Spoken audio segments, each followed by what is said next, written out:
qui vous donne l'accès à l'information. La version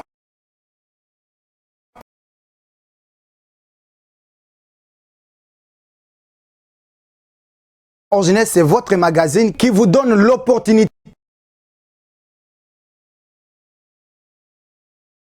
à donner votre point de vue sans être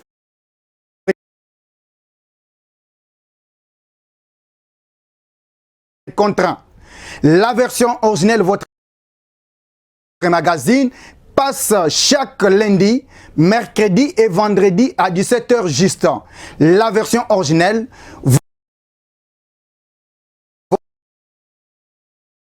Mesdames et messieurs, je suis heureux de vous présenter cette version originelle. Ça dépendra de l'heure à laquelle vous allez suivre cette émission. Vous êtes de partout, vous êtes en train de suivre la version originelle. Écrivez tout simplement version originelle TV. Vous aurez l'intégralité. Aimez et partagez votre chaîne YouTube. N'oubliez pas d'écrire aussi Joseph Kaïmé sur Facebook. Mais surtout, soyez branchés sur votre télévision panafricaine. Il s'agit bien de Peuple d'abord Télévision. Je vous salue de partout à tous les partenaires, tous ceux qui continuent encore à soutenir la version originelle.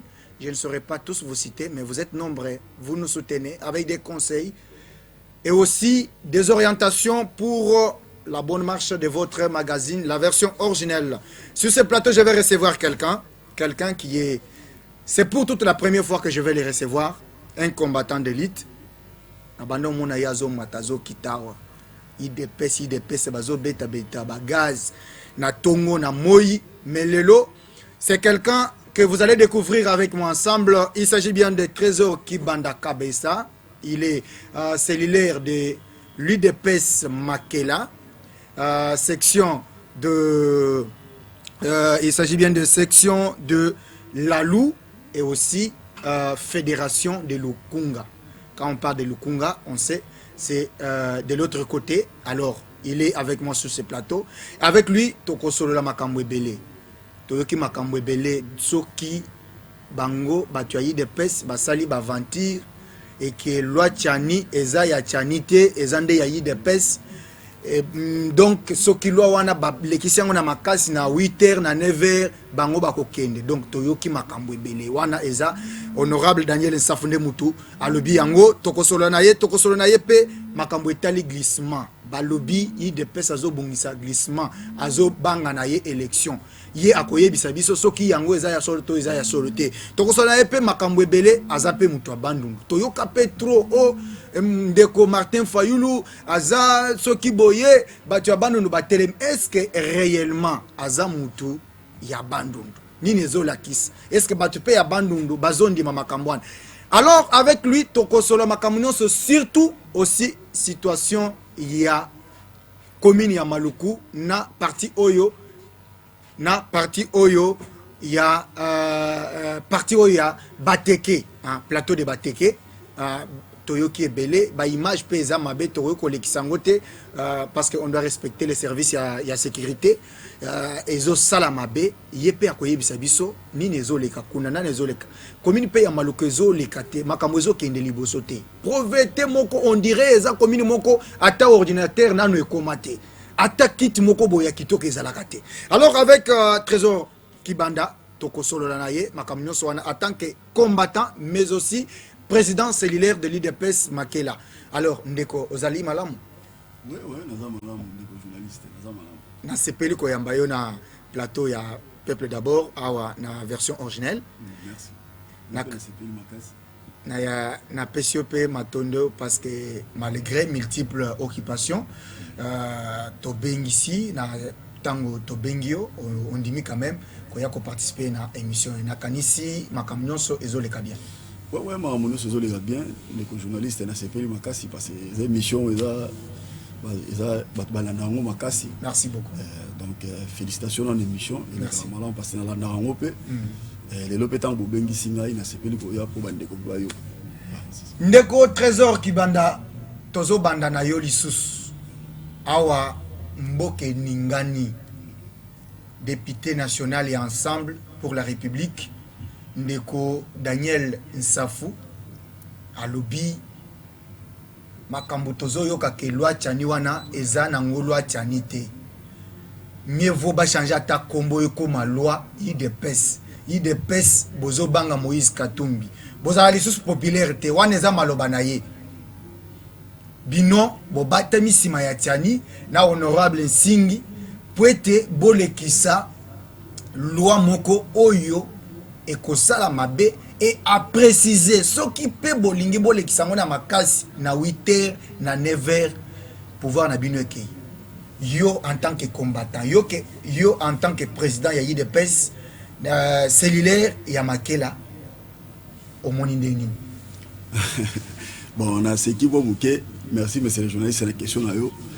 Et là, on a eu besoin que les Gonabiso, Daniel Safou, un député national, pour Nangaï, bon, terme aussi qui peut être ça, là, pas si bon, il habite italien, mais on a comme ça, député national par accident. Pour Moni Koloba, que loi Chani, et ça, IDPS, on a un cas, parce que M. Chani, à tout cas, vous avez membre de l'IDPS. Député national Tsingi Pouloulou ou Memi Loi na kati ya Assemblée nationale azape membre ya IDPS. Et là il y a zolo bandeko Daniel Safou ngalo on website bete yazo cancel ko la ke IDPS eza parti moko boye bazobanga ye be bazobanga ensemble ngalo website yazo salaire parce que tangu yazo lo bageno ce qui loi wana leki na 8h na 9h pouvoir na monsieur Koué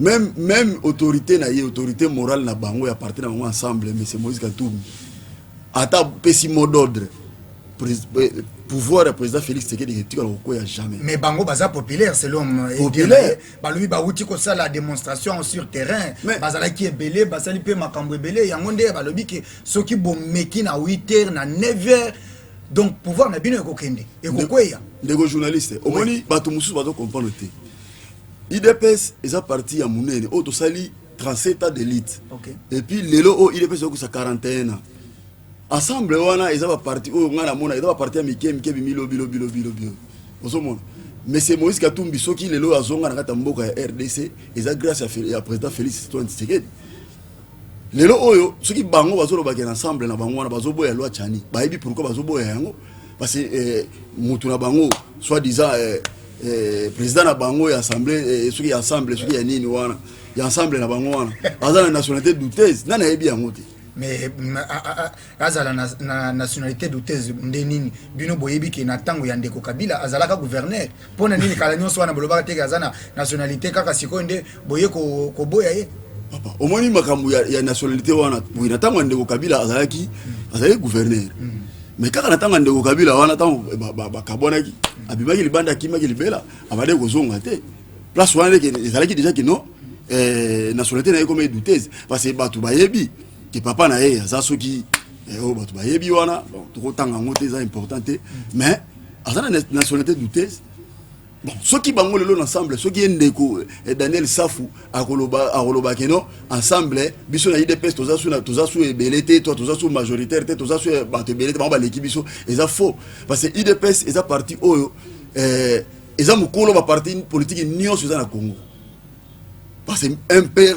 ya maréchal Mobutu ils allaient le sous-souter parce qu'il y a un des partis à Liboso ils allaient le sous-souter parti à Mounene atapé Paloupe azapé Palou Paloupe ça Mounene mais Palou ana bon tu es bien parler comment mais IDPS c'est ça parti oyo tout ça li 41 ans donc Daniel Safou il faut dans le respect dans la IDPS parce qu'il y a un candidat qui non peut-être biso na IDPS to go banga ou bien Serge Augustin Kabouya go banga non Serge Augustin Kabouya ça na niveau ya Daniel Safou te parce que là zolo bango même ngao Daniel Safou na niveau na ngaite parce que là est licencié na éviter sur ya tangela wapi mais je ne pense pas qu'il y a même diplômé d'état parce que raisonnement na ye makambo zolo bawana est normal plein de journalistes mais aza bino population bino bato bo pesa mandat kende ko représentant a ko représenter plutôt population aza député national voilà pourquoi zo regretter aza député national par accident Boniko mais tolanda yango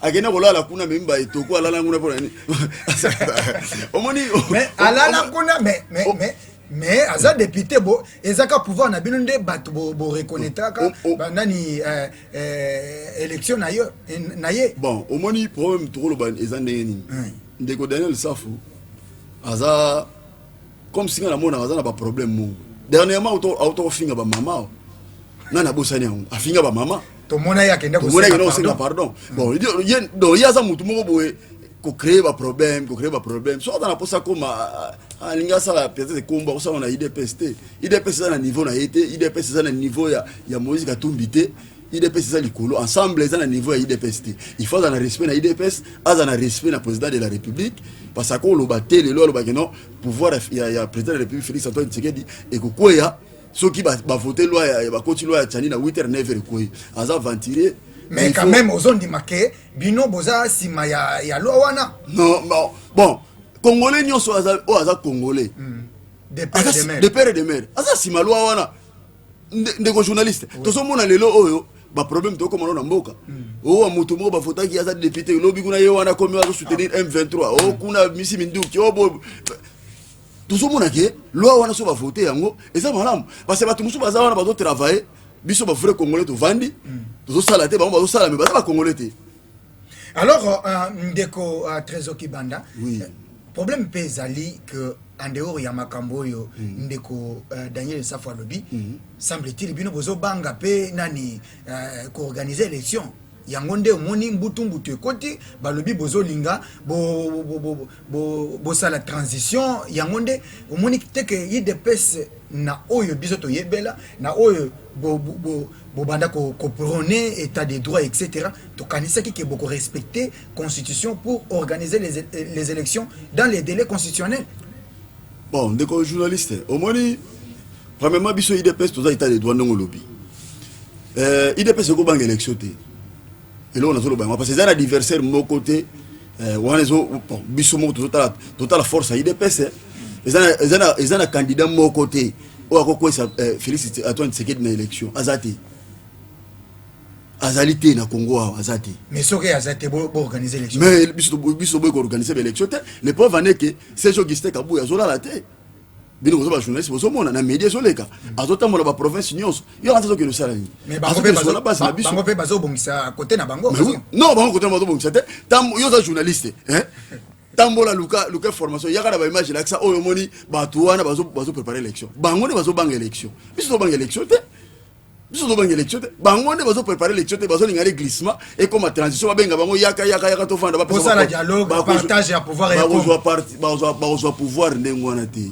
OK tu bazo c'est là yango tous ba sangana ba benga bango yaka yo zo partage ya pain et si là eza souté élection IDPS biso to za prenne élection chef de l'état alobaki yango aza prenne élection seni aza déjà ko to moni ba enrôlement l'équipe ba carte d'électeur na bango tout ça déjà envoie élection mais chef d'état lobaki ke to conseil élection pété sans que bande ko na biso ya est parce que baza bande ko na biso ba congolais jamais to organiser élection bango kuna pas voter té mais monsieur ndeko Trésor ko bossa na teke to na jurisprudence na mboka na biso ezamba la liboso teke oyo bitumbe ya côté ya est eza na ba province mususu pe na 2018 ba lekaki na élection te pona nini na tour na bino boye bisaka biso ke awa état de droit beaucoup respecter constitution pona nini bozolinga et puis nazo relancer yo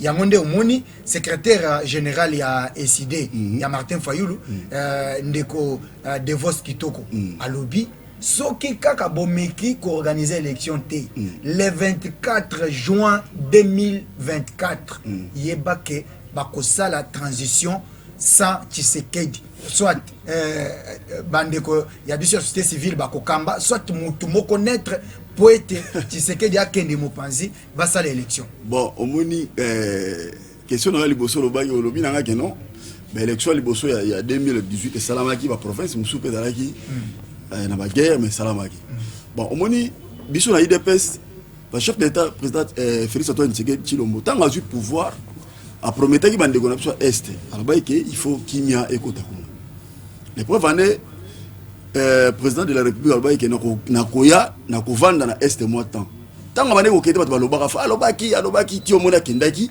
alongwaki ye na mama na biso Denis bakendaki ko s'installer na est bato nyonso bamona yango asala plus moins ba 2 semaines oyo même président honoraire Joseph Kabila azala soda atikala kosala yango te parce que zone de guerre ozomona apromettre bango abike non il faut bozwa kimia mpe tozomona tous les processus nezi okende chef de l'état azobunda mpo kimia ezonga na est soki nazongi na koto olobi nanga kende ko devos alobi ke non bakosala transition sa président Félix Antoine Tshisekedi bon esexi ngai mpo peut-être bazwa korêve ayebisa nga article nini kati ya constitution na biso elobi ke bakosala élection et bakosala transition sans président Félix so aksinga yango mais ndenge bino mpe bobanda kosenga na temps ya Kabila bobanda so tosali transition tokosala transition sans Kabila yango nde bango mpe balobi lokola bino bolingi koorganize élection te bolingi bodiembela nsima ya guerre yango balobi mpe soki tokomika le 24 janvier 2024 mbala moko bozali sur la légitimité te organiser transition sans Tshisekedi ndeko journaliste oui biso to lobi te ki to sala ba élection te voilà bango ne baza ko banga baza ba to sala élection te biso to za prêt parce que chef de l'état aloba que élection ezali et puis le commandant na biso le CG Augustin Kabuya azo tambola pour nous écouter à la base na bongo à propos élection donc il a que biso IDPS to za prêt pour l'élection mais na web sur le romo olobi que biso na biso beto lobaka to loba pour na président de Kabila mais président Joseph Kabila élection fallait ça en 2016 nana ibaki monté et comment il est 2018 élection ça en 2018 tant que ça en 2018 président Joseph Kabila azalaki président ou bien longwaki non selon la constitution il fallait qu'il y ait comme la remise de reprise na président entrant mais ce qu'on a bon nengeni yé ndeko devos avant na Congo avant na Kisasa Aza professeur d'université. Aza professeur à l'université de Moepsinga. Maintenant, on va voir ça la transition, ça, président Félix Antoine Tshisekedi. Mais ça faux. Mais bien, on va poser la transition. Tu vas poser la transition, on a dit. Pays est déjà envoyé à l'élection, tu vas poser la transition. Mais Bango peut baza majoritaire, le cola, ils a parti en papa. Martin Fayulu. On a union sur ma côté, le cola, élection, comment tribal. Papa, au moins na seki pour ani batumusu bazo comprendre te. Ba batumusu ba peut-être ba ndeko ba kinois, batumusu bazo comprendre te. Au moins na website lo moko. Ndeko na biso Fayulu. Zwa Fayulu ya tango andeki kozala ki député. Parce que ndeko linga ki député. Atala député provincial. Yim tasala ke ndeko kimbuta akoma apesa voix comme gouverneur. Ozomona. Bon, abandeko linga ki député. Tango baye na Lamuka. La Mouka eza ba force sangani. Président Jean-Pierre Bemba zaki wana. Tozi ba Moïse Katumbi, tozi ba ndeko Muzitu, tozi ba ndeko Lutundula, tozi. Donc ezalaki groupe sangana. Et ingo l'accepter que Fayulu amona ke yenda za populaire par rapport mais aza populaire d'abord ko banana na province na yena papa. Nazo ya na makamba province nazo ya. Na lo banana. Po lelo oyo ngalo na esa bandeko la Mouka kufa, la Mouka za souti. Mais la Mouka lelo basali démonstration de force on a jour basali qui marche démonstration de force ngara ko psalo romo yo anti terrain o ya Sainte-Thérèse et go réunir 1 million de personnes 1 million zebele na Kinshasa tu as combien de millions de personnes tu as plus de 12 millions 13 millions d'habitants bon yebisa nga soki mutu asali 100 000 personnes et yango l'accès a gagné l'élection. Et il y a un moutou ya baple. Non. Semble-t-il, parti naïe, ils ont implanté partout. Papa yoza journaliste. Il y a un nego loba yo to katinga maloba. La muka e kufa. Tango la muka kufi, ndeko Fayulu adiembeli kaka na la muka. La muka. Mais parti na décidé. Ce qui na yebi ce qui décidé wana. À part na Kisasa a. Ce qui za na bandu nego za na kikwiti. Ma province mususu décidé zati. OK na Congo central la pembena décidé zati. Ça la banquette au monde. Donc ngana olobage fallait que azwa parti na comme ça. Beta biloko papa. Donc yo lingolo bake à part Kinshasa non mais na Kisangani pe bazali. Ah papa. Waneza ba biloko mutakei bazuma banderole bache onini. Dala, IDPS au moins IDPS les a partis les a le mieux planté na Congo na RDC même à l'étranger. Donc IDPS to que parti le rôle a décidé et qui jamais que battre IDPS na pouvoir na élection jamais. Et puis ngana zo ibisa yo tango lobi ke ndeko Fayulu aza majorité na bandu ngana za muta bandu naza muta province ya Kwangu. OK. Naza mutu ya territoire ya Songolunda. Naza mutu ya village ya Kabemba. Naza mutu ya village ya Panzi na côté ya mama na ngai. OK. Ozomona. Alors yebisa ngai to yebi ndeko ngana yebi ndeko muzitu. Aza muta gungu. Aza muta gungu. Sikoyo ni yebisa ngasikoyo tuna ndeko divorce tuna ba presse penge bandeko presse penge na yemo ndeko Fayulu. Yang village ya ndeko Fayulu ezaka wapi yonde binonde fallait boye bisa biso ke azala katel pas parce que ba yebisa biso ke azala mutu abandundu azabo ngai ngana yebike ndeko muzitu aza mutu abandu et bongo aza village na ezali na village na eza gungu. OK. Osomona mais ndeko Fayulu ngana yebi yango te na yebi kaza mutu abandu mais na yebi village na yete. Osomona babilo kone yango moni lelo oyo bato bazobunga makasi ngana ko yebisa yo ngana za na bandu donc o douter que aza mutu abandu te ba exception village na ye. OK. Kozala mutu abandu ezala ko ndeko journaliste pour ko bangana za mutu abandu mutu nyonso ezala ko ngai na ko ba pe na za mutu Kasai ya Kasai voilà. mais pour la prouver ba to yebike président Félix Antoine Tshisekedi aza mutu ka bera mwanga voilà. Osomona mais balo ba rapper na bato ke non aza mutu village intel eza mabete ngana lobi village na ngai voilà. Nous sommes dans Bemba, nous sommes dans Yebi Kabembe Zalaka, Yebi Panzali, nous sommes dans Kitu, Yebi, Tana Kitaba, Kitakuna, Kutana Bandego, Yebi, moi, Nabiswaye. Mais tant que coloniaux soyo à Salakaba politique à l'Oba, parce que Bino d'abord, en tant que bande qu'on a biso ya côté à Bandundu, il fallait boyer, déjà vous avez l'idée que non, mon tout est loin à Zalakatel, même si ce n'est pas du tout dans le mauvais sens, parce que au moins bilo quoi tozo banga poani. Lelo, batu bazo mona kaka. Tango bazolo makambo nationalité tout ça tribalisme tout ça non mais il fallait que les origines des gens qui prétendent diriger ces pays elles à la paix ya koyeba pour éviter la confusion plus tard parce que yangonde monaki armée na biso nyonso ezala ki infiltré na bande ko na bazo uta kuna so toucher yaka naza ya Nord Kivu naza Sud Kivu mais hollandais liboye bazaka ba étranger. Alors bino il fallait boyer biso que non biso to za bato ba mais ndeko Martin Fayulu azala pe ya kuna pona ko éviter confusion wana likamwa nekata na mbala moko ndeko journaliste yango na lobiti ngai na samu tabandu. OK. Nazo reconnaître ndeko muzito samu tabandu parce que na yebike village na bango ezali gungu voilà.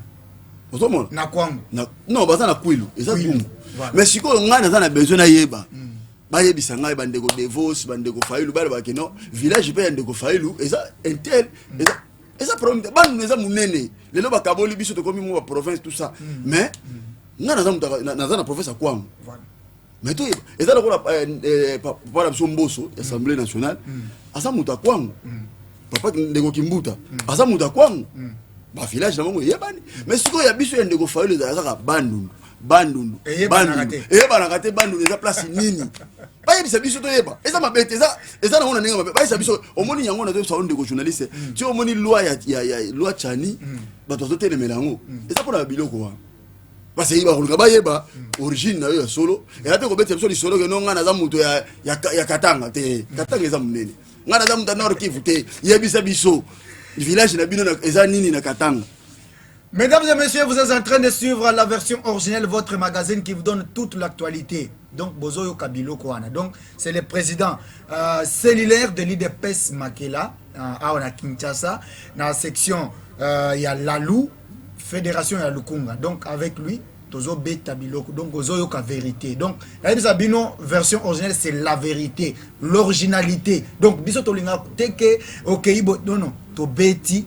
Vérité, rien que la vérité. Donc, au moins, tu peux retenir les lots pour na bande ko ba sala ka ba discussion. Ou soit ce que baza na vérité mususu, ba ya ko contredire, ba ya bisa biso que non ndeko Martin Fayulu azala ka ya parti tel ya bandundu, azala parti po to kata lisolo oyo mbala moko parce que bato belé baloba. Yo za muto liboso te nako na sina kutana pe to sala ba émission mais to za kaka na ba question était là etika kaka na suspense pour to yeba kateke ndeko na kati ya ba province oyo ba uti ko kata ndeko Martin Fayulu azana province nini na kati ya Grand Bandon. Donc au Outipé Kolobayango. Ce qui n'a pas baksa muke. Au moins ndeko journaliste ndé na otoloba ngana za muta bandu na professeur bandu. Ngana yebi bandu na tamboli na bandu. Bato le suzo ko bazoloba ko ngai na za muta ngana za muta bandu. O ngana za eza lokuta. Lokuta na sens que bazoko sami ba kinoa ba kinoa moni muta za kinoa akobima na balabala beti tolo ke ngai biso nani na biso aza muta bandu ndo aza muta nini asala baye bisangai elo oni basana na bandu. Voilà. Ba opportunité belé. Osomona parce que opportunité belé. Na bandeko nyoso ba uti oyo uti ko cité oyo bandeko na vice président. Azakana d'abord président de l'Assemblée nationale ndeko nani outi ko cité oyo azalaki magistrat comment il s'appelle Obé Minaku. Basa bandeko bandu. Voilà. Obé Minaku basa bandeko bandu. Ba village yebani. Mais le problème est na bandu yango eloko nini eza kuna. Na bandu eloko eza raté. Mutako sorte mon frère. Eloko eza raté. Mais na zo vérité. Au moins lelo yo sobi bandeko na biso ya bandundu. To mona lelo boza ko finga te. Mais so omoni bandeko batambola omoni atoteka boudin. Atoteka mai. Ausana ndako mutu. La majorité za bandeko na so bandu. Na ba Congo eza rande ngwana te na Congo central eza ngwana te parce que Congo central eza province eza quand même développé. Osomona. Mais bandeko na bandundu eloko eza raté. Omona mutu atoteka boudin mais français na munoko eza makasi. Licencié. Docteur. Osomona. Donc elenge la sake na professeur bandundu eza de l'autre côté eza l'entreprise te o mutu akoma na sisi na bandundu na kota tawana na sala eza te basala le biso bukanga lonzo basala kiao ba ventile na bukanga lonzo ebi ndenge suka ebimi kuna mbala moko université elongwe mbala moko sala université ba angez ala kuna misala ba se retrouver na ba faire mabato osomona bilo mo ndenge wana mais biso bata bandundu en tout cas tozana senguna mambona te tozana ngana yebisa bato batebele balobake ndenge nini wa bata bandu bana IDPS eza ya baluba te. Voilà. IDPS eza ya ba congolais nyonso. OK. Bato ne so ba comprendre que non, il faut to sala liti moko boye pour to mona vérité moko boye. Yango eza IDPS. Eza idéologie Etienne Tshisekedi. Osomona. Biso to talaki ke en tout cas docteur Etienne Tshisekedi azana ligne ya malamu photo kota wana to accompagner. To accompagner idée. Parce que na bandundu ezaka ya masolo mona mutala binga na zaka mtabandu ngana za mtabandu o tala kata bandu na ta école na ezati ato hôpital ya sala ezati bana bazotanga na ba école ba tie banzete ba eza ba nzete parce ngana kenda ba nzete ba tie bana matanga usomo mwana azomema bakaye na ba sachet usomo na mwana azomema bakaye na sachet mais bato mona mutazolo bakeno ngana za mtabandu nini basala na bandu ba combattre gratuité enseignement chef de l'État. Mais oui, mais yango sali ke bana belé bazonga classe. Osomona. Lelo mona para moko boy aza même na difficulté ya kofuta minerval. Mais quand même bana bazotanga. Osomona. Quand même bana bazotanga. Mais ezate lokola ndenge ozomona ke non, ezate ke ndenge tozomona lelo bato bazola ke non bato nyonso bazoloba ngana za muta bando ngana za leader ya bando ngai na bando do leader ndeko Trésor Kibanda nazo rappeler lisusu na ba téléspectateurs que ozali président cellulaire ya IDPS Makela a na Kinshasa na côté ya section ya Lalu pour na bawe bayebi Kinshasa te usat bayebi Lalu c'est côté ya Ngaliema Veripen et puis na fédération ya Lukunga quand on parle de fédération ya Lukunga bayebi Zagombe Ngaliema Mongafula aussi une partie à quelques communes alors na sepeli ko yamba yo na ba vérité belé oyo zo pesa biso mais eza na likambo moko ezo pesa biso pasi na motema pona makambo ezo salema côté ya Maluku parce que eza nzela na bino ya toyoki que il y a affrontement eza pe na ba image ya mabe to ko l'excité na uti ko solo na yo bazo tinda biso ba image bazo kata bato ba mitu côté ya plateau ya Bateke entre bandeko Bayaka na ba oyo Bateke yo d'abord en tant que moi na IDPS c'est-à-dire combattant IDPS président pe cellulaire ya IDPS bino pe bozana pouvoir et loko nini boko iko sala pour que bo arrêter hémorragie wana. Oui mais c'est les journalistes merci na question na yo ngalo na ko loba pona makambo ezana no pasi na ma ba biloko ezole kakuna mais elo na ko loba ngana zana mutabandu ne na tolo Bateke na ba pep na ba yaka babalanaka babalana omona muteke bali muyaka bali muteke bazalaka bien ozomona phénomène wana ekoya biso so yaki circuit ya komona phénomène wana ebandi mais ngai na kolobaki bato bayaka na bangombe oyo bangombe bayaka nango bato bakenda parce bangombe yaka bayena bangombe uti est bato bayena ngo bapesi bango place moko boye na mabandu na bangombe na batu bamona na kati et puis système oso mona ya tuerie wana ki bazui mutu bakati ye mutu esa culture na biso te biso ba bantu culture na biso za yango wana te ozomona biso culture na biso za wana te eza biloko oyo ba nilotique bango basala yango bato ba Rwanda ba nini bango basala eza système na bango ko mutu lokola azokata taba azokata soso donc ozomona ba biloko wana za ya biso te donc apparemment vous avez infiltré na bato wana mais ngana ko yebisa o vérité ba makambo zo leka wana eza infiltré eza biloko te keza ke ba yaka na batabano ngana ko yebisa lo mo ba yebisa ngai ba yaka wala ba uti wapi ebele o ba yeba zo bo ba sali mo bondo wana ozomona banda kala ba yaka na bazalaki wapi soit déjà ba revendiquer mabele ozomona donc ngana ko lo baboué étant que combattant IDPS président cellulaire ya IDPS tout ça ils ont notable bayaka ils ont notable ya bateke ils ont député national ya bayaka ils ont député national ya bateke ils ont député provincial ya bayaka ils ont député provincial ya bateke bato wana bayukuta na basangani basololi chaque mutu notable accueilli akutani na peuple na ye asololi na bango baso ba eloko nini oyo ezo sala ndengwana comme ça bakozwa médiation ya bien pour le kata yango parce que moi le bato baso ba gini non bato so ba gini peut-être chef d'état zo qui peut-être non chef de l'état azo courant ya makambo wana mais chef d'état ko zo ateke non atini basoda boko no bomba batu boy baso boko kanga banani bo ba kanga banani par exemple problème o bato misango lokola peuple yaka na peuple teke siko peuple yaka peuple teke tout baza ba congolais président eza Félix Antoine Tshisekedi eza président na biso nyonso akosa la justice te akende kena akote la bato moko asala bato mabe parce que justice esala musana yango mais problème eza que il faut ba notable ba kende ba yeba neni bakosala omoni problème le cas ya kamona sapuna kasai ezalaki problème OK bandeko bamona kino ndenge pays zotambola ezali mabe ozomona ba revendiquer yango moni ezalaki bangone bano ezalaki combat entre peuple na la police comme si na l'état ozomona mais oyo les gars les ndenge wana te vraiment parce que ba faire de ces bazali bazana zone na bon baza ba la sécurité ezala ba yaka wana bazolo ba wana ezala ba teke bato moto bazo take faire de ozomona donc cela veut dire que eza biloko moko boye il faut ba ranger ba notable ba ranger parce que la bato baza infiltré na kata mambo mais ba notable na ba député so ba sangani ba comprendre que na mambo so les kiza nini puis ba remettre fin na dossier wana parce que tozolo ba makambo ya maluku eza pe na ba information parce que na uti ko kitawa na version originelle na uti ko sala émission na chef coutumier oyo nazo pesa pembote chef ya groupement ya Kingakati Moudi Ferdinand oyo nazo pesa bambote belé na famille na libota nyonso mobimba bayambaki biso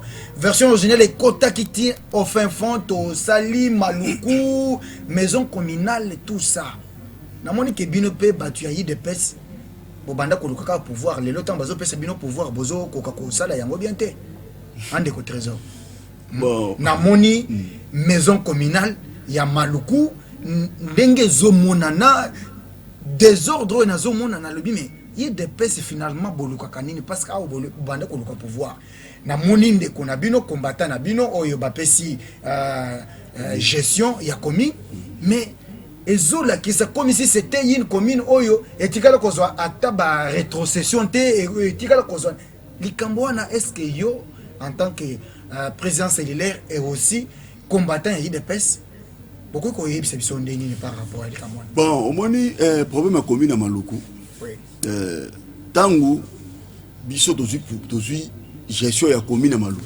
parce que biso IDPS na nzela ya ndeko na biso excellence na pesi bambote nan Alexis Mampa oyo azobunda pe azosala musala na ye mais le problème ezani ba prédécesseur na biso oyo ndeko na biso aye kokuta oyo basali na bango remise de président ndeko na biso nani Jacques Mpiana nazo pesa pe honorable papier Mpiana mbote Donc azalaka ndeko na yeti. Oui, azande ko na ye, azande ko ya honorable Papier Mpiana. Azande ko na ye. Bon, tango UDPS ezui commune. Mais na ko informer yo tambola kina nini na yo monaki. Parce que biso bana tozui commune wana na nous 6 mois ko kete. OK. Vous comprenez? Tozo kenda pepo na bato wa mo. Mais ezane ti desert. Attaque kiti ezane. Mais yango na zolo bati. Ezane. Vous mona. Donc to kuti commune et ça même ba ordinateur ezati. Vous comprenez? Ba ordinateur ezati. To kuti commune ezana ndengo monela ki ba image ndengo monaki yango ezana ndengo. Mais bozana ba rétrocession na ko cité yo ba payage ya monga tawana ezoko tsabambo mbongo nyonso wana ezosala ki commune pe et à survivre siko bino bozo gérer ndeni omoni makambo ya ba péage tout ça marché ndenge peut-être ezalaki na kala bato ba biso to yoko kuta ezalaki ke commune mteno gérer ba biloko oui mais wana nazo yebisa yo po ko ta peut-être msusu ko kutana na beaucoup mais c'est moi ko yebisa yo mingi par rapport à peut-être ngana ko yebisa parce que ngana zo yebisa likambo eza likoleta ke combattant commune mungata même yo so kiti et pardon péage mungata même yo so kiti ta que journaliste sur l'inspection on comprend que balobi ke zonga hôtel de ville et kozonga ndenge nini parce que kala nyonso wana biso to yebi ke ba banda ko gérer yango na commune sikoy commune et ko survivre ndeni bon yango moninga na zo sondeko et zongi na ndenge ya na hôtel de ville bon to yebité hôtel de ville ezongi ndenge nini wana peut-être ngai naza mieux placé na yango te wana za peut-être beaucoup mais c'est ndem ta peut-être ko weba ko éclaircir na dossier wana mais on nga na yebi parce que domaine pas enquête na biso état que combattant IDPS état que pouvoir déjà ya biso parce que au moni lelo ndeko na biso Alexis Mampa oza lelo beaucoup mais c'est commune Maluku asa nommé par ordonnance chef de l'État voilà. Donc, à son représentant chef de l'État dans la commune de Malo. Ok. Ce qui est là, oyo, commune de Tambola, c'est que chef de l'État, moi, je vais voir l'élection exaltée. Pour la nuit, bah, tu vas voir, bah, si on doit la commune, comment qui boit, là où tu commune, exaltée, tout ce monde. Donc, parce que bah, on la tête, bah, tu vas où t'es, bah, ça là qui, bah, on la mbalamoro, biso. Bah, toi, il va où t'as, parce que un déco trésor, vous allez kimia pour opérer sa vérité, ou les version originelle, il faut au lobama quand même.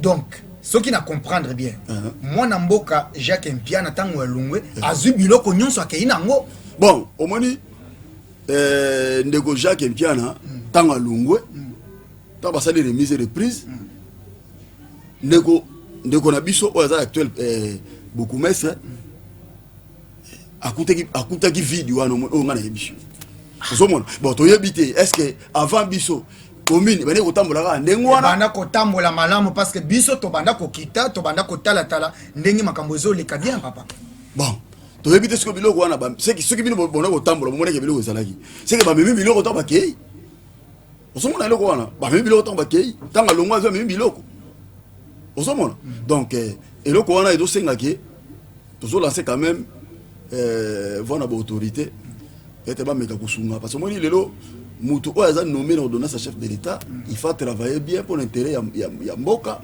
pour une image de chef de l'État. On a un message na ministre national de l'Intérieur, Daniel Asselo. Yende akokata makambo parce que confusion et les kate na kati ya gestion ya ba ministère na yo. Na moni kutoa o outil ko suspendre directeur général ya ONIP. Mais tant que tu as la grief, tu as mon pena et l'oko oyeko salake au suspendre directeur général. Oh non, mais il a tous les documents. Donc nakobeta c'était d'ailleurs les président il y a structure moko ya IDPS o yakoya ko répondre par rapport à l'écama parce que là où vous devez vous impliquer pour qu'il y ait l'ordre apparemment bozota la yangote. Donc na Maluku déjà to yebisibino que ça ne va pas Maluku, il faut descendre, il fallait faire des enquêtes, il faut remettre ba droit nyons oye banda ko revenir na commune pour être commune et ko travailler et mon na que effectivement c'est une commune oyo et koki ko pesa ou soit koki ko contribuer na makambo songolo to pakala na kati ya ville ya province ya Kinshasa. Alors moi na mboka tozo kende suka tina suka ya émission la kanisi aussi par rapport ya makambo ya Maluku c'est ici. Oui, par rapport à makambo Maluku na silisi na sens que ndenge na utu ko yebisa bino na bike moto da mieux placé pour expliquer makambo susu ezaye moko beaucoup mais mais on a eu oloba ezaki na kosenga na ba bandeko na biso autorité ya mboka ba chef au bazai bazo dépendre pour nous contrôler peut-être ba commune ba meka un peu ko revoir ba blo musu peut être commune maluku pe ekende liboso parce que commune maluku ezape na ba jeune au bazana posa ke ba mona ke no commune bango ezo ko avancer ozomona mais ceux qui lelo o commune wana ezo ko avancer penzate ezala malamu te ozomona parce que commune maluku to za la claire eza commune ba to mona comme si ay commune peu perdu pour moi ça clair OK biso za ide pesto banga elo côté ezala ko noko bima commune peu perdu ndeni parce que gestion ya commune maluku ezala ki peu perdu OK ndeko na biso en pia na vie atiki ndeko Jacques azui toujours peu perdu ozomona mais tant le commune maboko ya IDPS balingi babimisa IDPS lokola toza ben compétent ba tozo ko gérer commune mais c'est à vous aussi ya koyebisa ba autorité ko loba yango mais yango nazoloba ozomona yango nazoloba ke ba autorité batala nanu mwa lisu na commune maluku parce que commune il faut avancer il faut tambola bien il faut la malamu parce que monsieur le bourgmestre azobunda po commune za la bien ozomona mais ce que to senga nini esenga ke babilo ko nyonso esala ke commune avancer batika ngo pe na disposition ya commune pour commune développer parce que ce que le bakangi babilo ko nyonso commune ya développer ndengeni mais or to meka pe ko yoka ke non bande ko bazaki na kala bande ko diriger bande ko bénéficier na babilo ko nyonso na compte commune mais le loso babi ke balongola yango et comme on a compte hôtel de ville bon habité et ça pour nini et ça pour na problème nini il faut peut-être pas bien un peu beaucoup mais c'est que to longoli on pour na boy tout ça osoma peut-être pour na commune maluku yango na ko koloba. Mesdames et messieurs, vous suivez la version originale, votre magazine qui vous donne toute l'actualité. Vous avez la possibilité d'écrire tout simplement version originale TV. Vous aurez l'intégralité de cette émission. Écrivez aussi Joseph Kaimbe sur Facebook. Vous aurez l'accès à l'intégralité de cette émission. N'oubliez pas de suivre votre télévision Peuple d'abord pour suivre l'intégralité de cette émission, la version originale. Alors, moi Namboka, président cellulaire Trésor Kibanda, Tokomi Penana Souka émission. Il fallait si ota la caméra, ou ils en face na yo, ou pèse un message na ba autorité pour na likambu. D'abord, pour na ba o nyonso bakolanda yo na maluku, bakolanda yo na plateau de Bateke, bakolanda yo na Kinga 4 na côté nyonso wana yebisa bango ke version originale les ana nzela na zoya na ba équipe na nga mobimba parce que biso to linga vérité. Donc makambu ya kokota kopesa neti bozo soutenir chef de l'état mais bozo soutenir yete bozo combattre yé makambu ya ko la kisaneti bozo soutenir tel alors que non vérité et koye banake oyo azaboyi oyo azaboyi. Donc comme la Bible le dit, les ténèbres ne régneront pas toujours. Alors vous avez la parole au PSA message à Souka.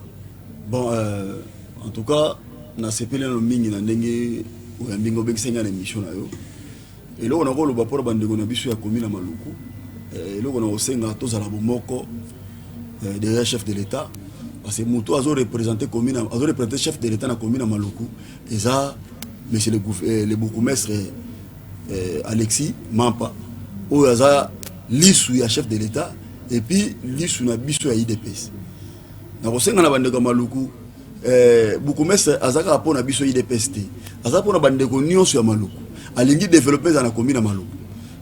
Tous ensemble, tous soutenir pour te commune wana et que de liboso.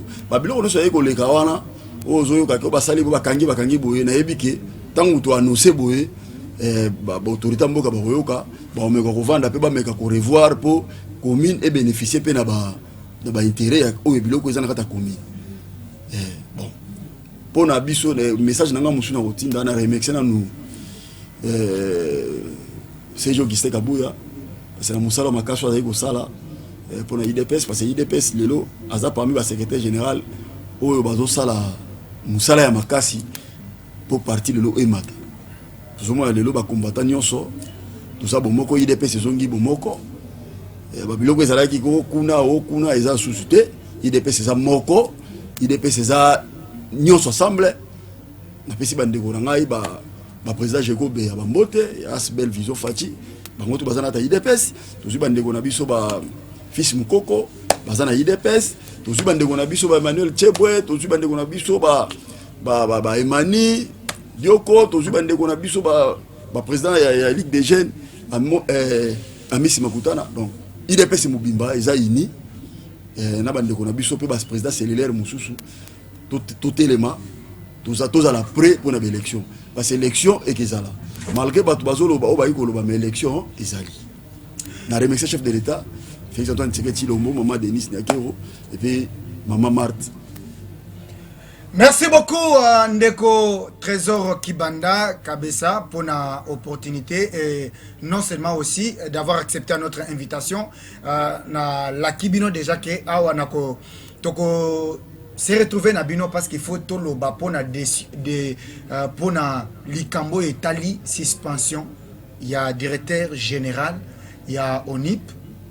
Biso to linga vérité to landi to koti na kati tant to zo mona ezaneti eza eloko moko boye balinga basimbisa IDPS touche, c'est-à-dire baloba que non c'est secrétaire général ya IDPS de mutu alobi o mutu tel non wana tozo s'adresser na ministère intérieur tant tozo tala ba document tant tozo tala na makamozo les gars on sent que biloko il y a des ordres et ça le mal société. Alors je pense que nazapena émission Koyamba tout à l'heure un cadre aussi de l'IDPS qui va aussi donner son point de vue par rapport à cela parce que tant tozo tala tozo kende na makamboyo directeur général à Sali tant tozo tala soutien non seulement soutien mais makamboyo ya bongisi pour na émission et pour na ONIP sal lelo a memi expertise ebele a memi makambo ebele Bokoki, Kobanda, Kosispane, Moutoro, a bandi ba démarche alors que c'est dans ses prérogatives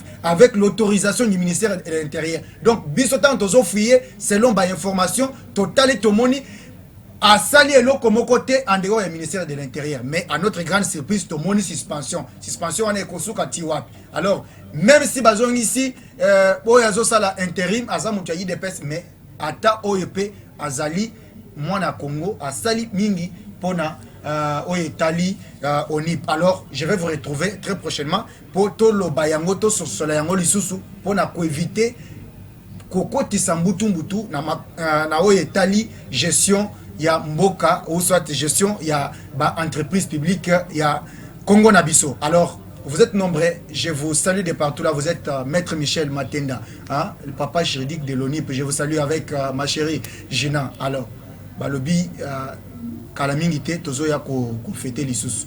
Vous êtes de partout. Je vous dis sincèrement merci à toutes et à tous. On se retrouve très prochainement avec un autre invité. Merci. Votre opinion compte.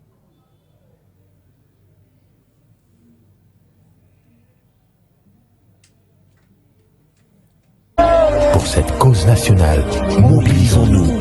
Au-delà de tout clivage, y compris politique, agissons contre l'ennemi de la paix, notre cible commune. Restons vigilants. Disons non à la stigmatisation et à tout acte de violence. Exprimons toute notre solidarité aux compatriotes victimes de cette agression. Mobilisons-nous, apportant un soutien total et indéfectible à nos vaillants FARDC et à nos institutions pour rétablir la paix et la sécurité.